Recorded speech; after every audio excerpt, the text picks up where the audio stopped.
देखो, हम लोगों ने जो लास्ट क्लास की थी उसमें हम लोगों ने प्लास्टिक्स के बारे में बातचीत की कि आखिर प्लास्टिक्स क्या होते हैं और किस तरीके से उनका क्लासिफिकेशन किया गया है ना। जिसके बारे में मैंने ये कहा था कि जब आप बड़े हो जाओगे तब आपको और भी क्लासिफिकेशन देखने को मिलेंगे, सिर्फ इतना ही क्लासिफिकेशन हो ऐसा ज़रूरी नहीं होता। तो आज हम लोग प्लास्टिक्स के कैरेक्टरिस्टिक्स के बारे में पढ़ने वाले हैं, मतलब कौन कौन सी प्रॉपर्टीज़ हैं जो प्लास्टिक आपको शो करता है। ठीक है, क्यों प्लास्टिक आज की लाइफ में इतना इम्पॉर्टेंट एक मटेरियल बन चुका है वो हम लोगों को देखना है। तो देखो, जो सबसे पहला रीज़न हम लोगों को देखने को मिलता है वो बेसिकली ये होता है कि जो प्लास्टिक होते हैं ये प्लास्टिक नॉन रिएक्टिव होते हैं। ठीक है, प्लास्टिक्स क्या होते हैं? Non reactive. तुम लोगों ने ऐसा सुना होगा, नहीं सुना है तो आज घर पे थोड़ा सा पूछताछ कर लेना। जो अपने तांबे के बर्तन होते हैं ना, जैसे मान लेते कोई कॉपर का बर्तन है, उस कॉपर के बर्तन में आप कभी भी क्या नहीं रखते, आप कोई भी दही या कोई भी अदर खट्टी चीज़ नहीं रखते तांबे के बर्तन में। क्यों नहीं रखते आप तांबे के बर्तन में कोई भी दही या फिर कोई भी खट्टी चीज़? क्योंकि वो खट्टी चीज़ या फिर वो दही उस तांबे के बर्तन के साथ रिएक्ट कर जाता है और कुछ ऐसा प्रोडक्ट बना लेता है जो आपकी हेल्थ के लिए क्या होता है, बोलो, पॉइजनस होता है। अगर आपने तांबे के बर्तन में, ठीक है, वो रखा, क्या कहते हैं, कोई भी खट्टा पदार्थ, तो खट्टा पदार्थ रखने से बोलो क्या हो जाएगा, बताओ? वो ये हो जाएगा कि आप लोगों का वो पर्टिकुलर बर्तन भी खराब, प्लस वो उसके अंदर जो फूड मटेरियल रखा है वो भी खराब। अब जैसे कुछ कुछ चीज़ें हम लोग जानते हैं, जैसे कि मैंने आपको ये बता दिया कि कोई भी खट्टा जो भी आपका साउर सब्सटेंस होता है, ठीक है, आर नॉट केप्ट इन, उसको हम लोग कहाँ नहीं रखते? आर नॉट केप्ट इन, कहाँ पे हम लोग नहीं रखते उनको? Brass vessels. उसको हम लोग ब्रास वेसल्स में नहीं रखते। इसके अलावा तुमने एक और चीज़ अपनी डे टू डे लाइफ में देखी होगी, कई लोगों के घर में जर्मेनियम नामक एक पर्टिकुलर एलिमेंट होता है। इस जर्मेनियम नामक एलिमेंट के यूटेंसिल में जब वो लोग पानी स्टोर करते हैं ना, वाटर को स्टोर करते हैं, ठीक है, वाटर इज़ नॉट स्टोर, पानी को स्टोर नहीं करना चाहिए। क्यों नहीं करना चाहिए? अगर आपके घर में कभी कोई जर्मेनियम का है तो आप देखिएगा मैं क्यों स्टोर करने से मना कर रही हूँ। क्योंकि जब आप उसको स्टोर करते हैं ना, जर्मेनियम यूटेंसिल में वाटर को जब आप स्टोर करते हैं तो स्टोर करने से पता है क्या होता है, वो जो जर्मेनियम का यूटेंसिल होता है वो पर्टिकुलर यूटेंसिल के अंदर पिंपल्स आ जाते हैं। जैसे अपनी बॉडी में कैसे पिंपल्स हो जाते हैं, फोड़े हो जाते हैं, वैसे ही सेम पिंपल लाइक चीज़ आपके जर्मेनियम के यूटेंसिल के अंदर भी हो जाती है। ठीक है, अच्छा, इसके अलावा जैसे आयरन होता है, भैया ये तो बहुत ही फेमस चीज़ है, इसके बारे में तो मैं क्या कहूँ, ये तो पूरी दुनिया जानती है। सब लोग जानते हैं कि जो आयरन होता है ना, इसको क्या पकड़ लेता है? रस्ट पकड़ लेता है अगर ये पानी के संपर्क में आता है तो। ठीक है, पानी के संपर्क में आता है तो इसको क्या पकड़ लेता है? रस्ट पकड़ लेता है। So therefore you can say that कि जो मेटल्स होते हैं ये बहुत ही ज़्यादा रिएक्टिव होते हैं। कोई किसी और के साथ रिएक्ट करता है, कोई किसी के साथ रिएक्ट करता है, मतलब सबका अलग अलग है, किसी का सेम नहीं है, सबका कैसा है, अलग अलग है।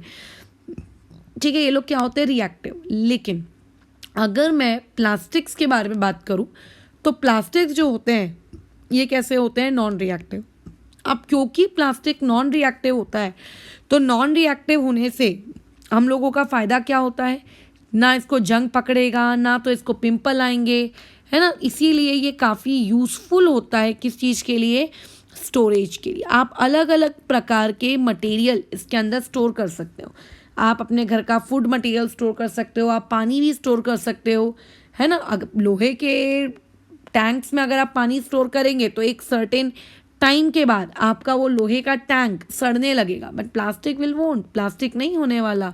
सो इसीलिए वी से दैट कि प्लास्टिक जो रहता है आप लोगों का आज की लाइफ का, आज की डे टू डे लाइफ का बहुत ही ज़्यादा एक इम्पॉर्टेंट क्या बन चुका है, बोलो, वो एक मटेरियल बन चुका है। वो इसीलिए इतना इम्पॉर्टेंट मटेरियल बन चुका है क्योंकि वो क्या है, रहता है नॉन रिएक्टिव रहता है। वो क्या रहता है? बहुत ही ज़्यादा नॉन रिएक्टिव रहता है। Is it done? ठीक है, बहुत ही अच्छी बात है। तो फिर अगर नॉन रिएक्टिव है, ये इसकी पहली खूबी। अब इसकी दूसरी खूबी एक और है, पॉइंट नंबर 2 में मूव करते हैं। सबसे पहली चीज़, प्लास्टिक लाइट वेट होता है। लाइट वेट मतलब हल्का। अगर मैं आपको एक लोहे का ड्रम उठाने को कहूँ, ठीक है, जैसे पुराने ज़माने में क्या होता था, घरों में अगर साल भर का राशन अगर वो स्टोर करते थे, लेट से वो स्टोर करते थे गेहूँ चावल, तो बड़े बड़े ड्रम्स होते थे घरों में, ठीक है, बड़े बड़े ड्रम्स होते थे। उन बड़े बड़े ड्रम्स में क्या होता था बताओ, वो लोग गेहूँ चावल स्टोर करके रखते थे, राइट। वो लोग क्या करते रखते थे, गेहूँ चावल ये सारी चीज़ें वो लोग स्टोर करके रखते थे, अच्छी बात है। लेकिन अब क्या हो गया है, अब लोगों ने क्या करना शुरू कर दिया, जो बड़े बड़े लोहे के ड्रम्स होते थे उसको वो लोग हटा चुके हैं, प्लास्टिक के ड्रम्स उसका क्या ले चुके हैं, उसकी जगह ले चुके हैं। अच्छा, दूसरा पॉइंट, पहले के ज़माने में बाथरूम्स वगैरह में नहाने के लिए लोहे की बाल्टी हुआ करती थी।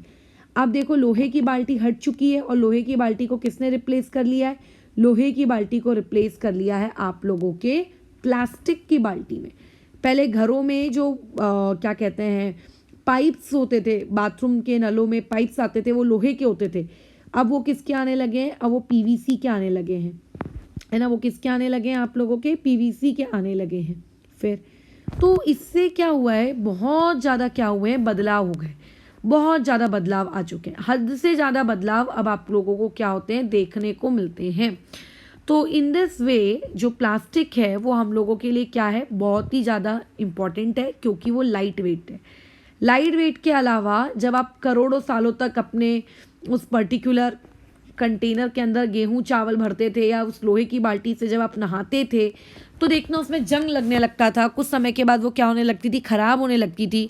तो ये प्लास्टिक के साथ नहीं होता, क्योंकि वो रिएक्ट ही नहीं करता है। तो इसीलिए प्लास्टिक हल्का होने के साथ साथ ये बहुत लंबे समय तक चलता भी है, इसीलिए स्ट्रॉन्ग एंड व्हाट वी से ड्यूरेबल। ड्यूरेबल का मतलब लॉन्ग टाइम तक चलने वाला, ये है। पॉइंट नंबर 4 एक और है इसकी प्रॉपर्टी कि ये चीपर मतलब सस्ता। ये मेटल से बोलो क्या होता है, सस्ता होता है। ये मेटल से बोलो क्या होता है, सस्ता होता है। आप मेटल अगर खरीदने जाओगे, जैसे अगर आप एक लोहे की बाल्टी अगर आपने खरीदने गए, तो लोहे की बाल्टी क्या हो जाएगी आप लोगों की, बहुत महंगी आएगी, 600-800 की, है ना। और उस 600-800 में आपको प्लास्टिक की कम से कम 10 बाल्टियाँ मिल जाएंगी, ठीक है। इसीलिए आपको क्या मिल जाएंगी, 10 बाल्टियाँ मिल जाएंगी। तो सस्ता होना भी इसका एक बहुत बड़ा इम्पॉर्टेंट पार्ट है, कि बहुत सारे लोग इसको यूज़ कर सकते हैं। अदरवाइज़ अगर ये महंगा होता तो क्या होता बताओ, इसका अगर ये महंगा होता तो भाई फिर तो हम लोगों का लोग खरीद नहीं पाते, कम लोग इसको खरीद पाते, है ना, इसीलिए। अच्छा, उसके अलावा एक 5वीं प्रॉपर्टी ये है कि ये जो होता है पुअर कंडक्टर होता है। जैसे मेटल्स क्या होते हैं, गुड कंडक्टर्स होते हैं हीट एंड इलेक्ट्रिसिटी के। आपका नेक्स्ट चैप्टर इसी टॉपिक पर है, ठीक है, good conductor bad conductor metal non metal के बारे में है। खैर अभी मैं फ़िलहाल इस पे बात करती हूँ। ये पुअर कंडक्टर्स होते हैं किस चीज़ के, हीट एंड इलेक्ट्रिसिटी के। यानी कि इसके अंदर से अगर आप किसी प्लास्टिक के अंदर से अगर आप बोलेंगे कि इलेक्ट्रिसिटी पास करो, तो प्लास्टिक के अंदर से इलेक्ट्रिसिटी पास नहीं होती, ठीक है। प्लास्टिक के अंदर से इलेक्ट्रिसिटी पास नहीं होती। इलेक्ट्रिसिटी किसके अंदर से पास होती है, इलेक्ट्रिसिटी मेटल्स वगैरह के अंदर से पास होती है, और प्लास्टिक अपने अंदर से हीट या फिर इलेक्ट्रिसिटी को पास करवाना अलाउ नहीं करता है, ठीक है, वो अलाउ नहीं करता है। तो इससे मैडम हमें फ़ायदा क्या है, इससे फ़ायदा हमें बहुत इंपॉर्टेंट इसका एडवांटेज है। एडवांटेज ये है कि आपके घरों में जितनी भी आप चीज़ें देखते हो, वायर्स देखते हो आप, हाँ देखते हैं हम लोग वायर्स, आप अपने मोबाइल का चार्जर देखते हो, आप हेडफोन्स देखते हो, तो उसके ऊपर की जो कोटिंग होती है ना, वो कोटिंग वो बनी हुई होती है इसी प्लास्टिक से, ताकि जब आप उसको यूज़ करें तो आपको क्या ना लगे, तब आपको झटका ना लगे, ठीक है, तब आपको क्या ना लगे, झटका ना लगे, इसीलिए होती है वो कोटिंग। सो कोटिंग ओवर वायर्स, वो वायर्स के ऊपर की कोटिंग के लिए हम लोग किसको इस्तेमाल कर सकते हैं, प्लास्टिक को इस्तेमाल कर सकते हैं। हम लोग क्या कर सकते हैं, हम लोग उस प्लास्टिक को क्या कर सकते हैं, इस्तेमाल कर सकते हैं। Is it clear, okay done, पक्का, चलो बहुत अच्छी बात है। अब ये तो हो गए भैया प्लास्टिक के कुछ बहुत अच्छे अच्छे यूजेस, मतलब कुछ अच्छी अच्छी प्रॉपर्टीज़। इस अच्छी अच्छी प्रॉपर्टीज़ की वजह से अब प्लास्टिक ने ना पूरा मार्केट ऑक्यूपाई करके रखा है, पूरा मार्केट। मतलब आप जहाँ देखो तहाँ देखो आपको क्या मिलेगा, plastic plastic plastic plastic plastic. आपको हर चीज़ किसकी मिलेगी, प्लास्टिक प्लास्टिक प्लास्टिक प्लास्टिक। आपने एक सुना होगा कि एक नॉन स्टिक तवा आता है ना, नॉन स्टिक यूटेंसिल्स, है ना, पहले के ज़माने में नहीं था, अभी कुछ सालों से बहुत फेमस हो गया है नॉन स्टिक यूटेंसिल्स। कभी सोचे हो कि ये non stick utensils non stick क्यों होते हैं? मतलब ऐसा उनमें क्या होता है जिसकी वजह से वो नॉन स्टिक होते हैं? तो कुछ तो मतलब रहता होगा ना कि अच्छा जिसकी वजह से ये नॉन स्टिक होते होंगे, कुछ तो उनका रहता होगा पॉइंट। तो एक्चुअली क्या होता है, ये नॉन स्टिक यूटेंसिल्स में एक टेफ्लॉन नामक एक प्लास्टिक होता है, या मैं कहूँ टेफ्लॉन नामक एक पॉलीमर होता है। इसमें नॉन स्टिक यूटेंसिल्स में उसी वो जो काले, तुमने देखा होगा नॉन स्टिक यूटेंसिल्स थोड़े से काले काले काले काले दिखते हैं, है ना। नॉन स्टिक यूटेंसिल्स आपको कैसे दिखते हैं, थोड़े से काले काले दिखते हैं, राइट, सही कह रही हूँ मैं, हाँ। तो वो जो नॉन स्टिक यूटेंसिल्स के ऊपर आपको थोड़ा सा ग्रे कलर का काला काला टाइप का आपको जो चीज़ें दिखता है ना, बराबर, वो जो दिखता है वो पर्टिकुलर काला काला इज़ अ टेफ्लॉन कोटिंग। उस टेफ्लॉन की कोटिंग की वजह से वो नॉन स्टिक रहता है, बराबर। वो क्या रहता है, नॉन स्टिक रहता है। वो क्या रहता है, नॉन स्टिक रहता है। अच्छा, लेकिन मैं बता दूं, टेफ्लॉन की कोटिंग वाले जो आपके कुकिंग वेयर्स होते हैं, इनके साथ आपको बहुत ज़्यादा प्रिकॉशन लेके चलना पड़ता है। मैडम क्यों ज़्यादा प्रिकॉशन लेके क्यों चलना पड़ता है? रीज़न ये है इनके साथ प्रिकॉशन लेके चलने का कि अगर मान लेते हैं आपने नॉन स्टिक यूटेंसिल को इस तरीके से यूज़ किया कि नॉन स्टिक यूटेंसिल का जो टेफ्लॉन कोटिंग है वो निकल गया, तो जब एक बार अगर उसका टेफ्लॉन कोटिंग निकल जाएगा ना, तो वो आपके लिए बिल्कुल भी अच्छा नहीं है, ठीक है। वो आप लोगों के लिए बिल्कुल भी अच्छा नहीं है। उसमें अगर आपने खाना पका रहे हो तो धीरे धीरे आपकी खुद के खाने में क्या हो रहा है बताओ, रोज़ थोड़ा थोड़ा टेफ्लॉन नामक के केमिकल मिक्स होता जा रहा है, और जो कि हमारी हेल्थ वाइज ये चीज़ बिल्कुल भी क्या नहीं है, हेल्दी नहीं है। इसीलिए अगर मान लेते हैं, पहली बात तो मैं तो कभी इस चीज़ को फेवर नहीं करती हूँ कि डेली खाने के लिए ना टेफ्लॉन कोटिंग का इस्तेमाल किया जाए। आप कभी कभी मान लेते कोई डोसा या कोई दूसरा अगर आइटम आप बना रहे हो, तो आपने टेफ्लॉन कोटिंग को अगर यूज़ कर लिया तो चलो ठीक है, समझ में आता है बात, ठीक है। लेकिन अगर आप डेली यूज़ कर रहे हो तो डेली पर्पज़ के लिए आपको उस चीज़ को नहीं करना चाहिए, ठीक है। आपको उसको डेली कभी यूज़ नहीं करना चाहिए। खैर, अच्छी बात है, डेली यूज़ नहीं करना चाहिए। अब बात यहाँ पे एक और आती है कि टेफ्लॉन जब निकलने लगता है तो उस यूटेंसिल को हमें कभी यूज़ नहीं करना चाहिए, उसको हमेशा क्या कर देना चाहिए, हमको फेंक देना चाहिए। क्योंकि उसमें क्या होगा, जब टेफ्लॉन निकल गया है उसका मतलब अगर आपने खाना बनाया तो वो रोज़ आपके खाने से क्या होगा, मिक्स होगा। तो ऐसे में वो खाना आपके लिए क्या रहेगा, हेल्दी नहीं रहेगा। So therefore Teflon should not be used, बराबर। ये एक एग्जाम्पल हो गया आपके डे टू डे लाइफ में प्लास्टिक का। अच्छा, उसके अलावा तुम ध्यान देना कि कैसा होता है घरों में जो माइक्रोवेव होता है, बट माइक्रोवेव यूज़ नहीं करना चाहिए, इट्स नॉट हेल्दी। बट कई बार खाना गर्म करने के लिए हम लोग माइक्रोवेव का इस्तेमाल करते हैं। तो जो माइक्रोवेव होता है, अगर तुम देखोगे तो वो माइक्रोवेव में आप कोई भी मटेरियल अंदर डाल के यूज़ नहीं कर सकते माइक्रोवेव को। या तो आप कांच के बर्तन यूज़ करते हो, ठीक है, या तो आप क्या करते हो, कांच के बर्तन आप यूज़ करते हो माइक्रोवेव के अंदर, या फिर आप कुछ ऐसे स्पेशल प्लास्टिक वाले मटेरियल्स यूज़ करते हो। Special, please focus on my word, special plastic वाले मटेरियल्स आप यूज़ करते हो, स्पेशल प्लास्टिक वाले मटेरियल्स, जिनकी में अगर आपने खाना डाल के उसको कुक अगर रीहीट किया है ना, तो वो रीहीट करने से क्या नहीं होता है, वो आप लोगों का ख़राब नहीं होता है।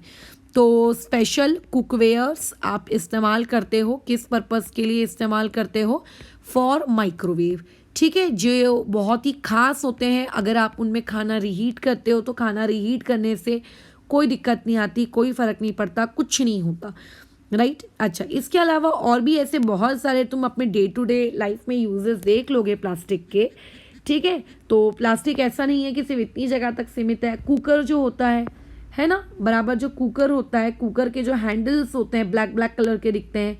कढ़ाई होती है, उसके जो हैंडल्स होते हैं, है ना, वो आप लोगों के ब्लैक कलर के दिखते हैं, राइट। तो ऐसे में वो सारी चीज़ें किसकी बनी हुई हैं, आपके प्लास्टिक की बनी हुई हैं, ठीक है। ये सारी चीज़ें किसकी बनी हुई हैं, ये सारी चीज़ें किसकी बनी हुई हैं, ये सारी चीज़ें आपकी किसकी बनी है, प्लास्टिक की बनी हुई हैं, चलो आगे बढ़ते हैं फिर। अभी आगे और क्या है, आगे ये है कि प्लास्टिक अगर हमारी लाइफ में इतना ज़्यादा इम्पॉर्टेंट है तो प्लास्टिक को तो फिर मतलब मैडम आप क्यों ऐसा बोल रहे थे लास्ट टाइम कि यूज़ नहीं करना चाहिए, कम यूज़ करना चाहिए? क्योंकि मैंने आपको बताया था कि जो प्लास्टिक्स होते हैं ये नेचुरली ये सड़ नहीं पाते, इनको आप क्या नहीं कर सकते, डिग्रेड नहीं कर सकते, आप इनको क्या नहीं कर सकते, डिकम्पोज नहीं कर सकते, है ना, बराबर। आप इनको क्या नहीं कर पाते हो, जो मतलब एक बार अगर एटमॉस्फेयर में प्लास्टिक आ गया तो वो आ गया वाला टाइप होता है सो है, वो कभी करोड़ों साल हो जाएंगे बट वो पर्टिकुलर प्लास्टिक आप लोगों का क्या नहीं होगा, वो पर्टिकुलर प्लास्टिक हटेगा नहीं। मतलब बहुत सारे प्लास्टिक्स कैसे होते हैं, नॉन बायोडिग्रेडेबल होते हैं, वो हम लोगों के एनवायरनमेंट में वो लोग क्या हो जाते हैं, जमा हो जाते हैं, हटते ही नहीं है हमारे एनवायरनमेंट में, वो लोग क्या हो जाते हैं, जमा हो जाते हैं। तो एक्चुअली हमको ऐसे ही प्लास्टिक से दिक्कत है, जो कैसा है बोलो, जो नॉन बायोडिग्रेडेबल है। जो बायोडिग्रेडेबल है उससे हमें कोई दिक्कत नहीं है, उसको आप कितना भी यूज़ करो, बट स्टिल अभी वो टेक्नोलॉजी उतनी ज़्यादा डेवलप होने की है, इसीलिए हमारे पास जो अब बेचारे प्लास्टिक्स हैं हम उन्हीं के बारे में बात कर रहे हैं। तो मैक्सिमम कैसे होते हैं, नॉन बायोडिग्रेडेबल होते हैं।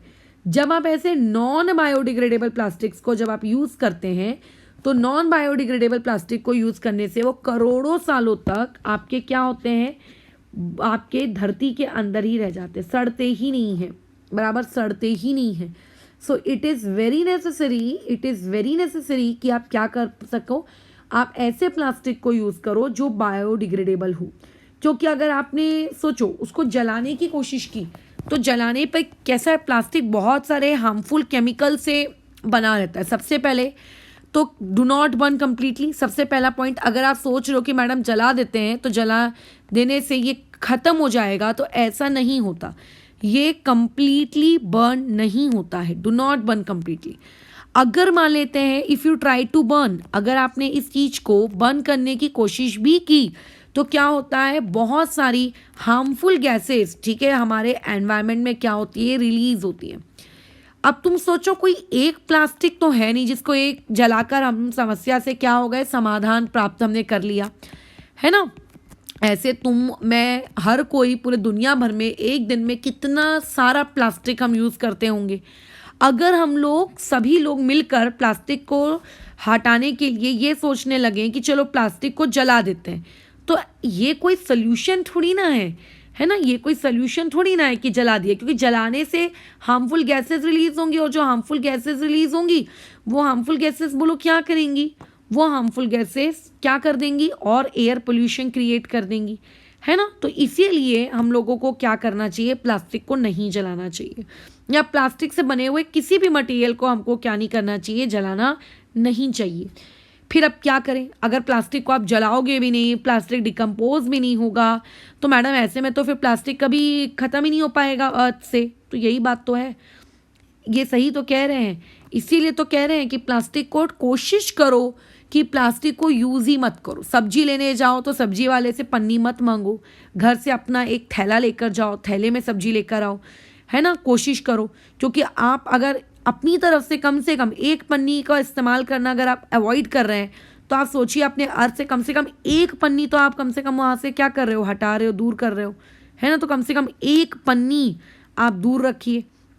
जब आप एक पन्नी अलग रखेंगे तो कुछ तो मतलब उसका फ़ायदा होगा, कुछ तो होगा, तुम्हारा अपना खुद का कुछ तो कंट्रीब्यूशन करो, है ना। अवॉइड प्लास्टिक, ये सबसे पहली चीज़ है।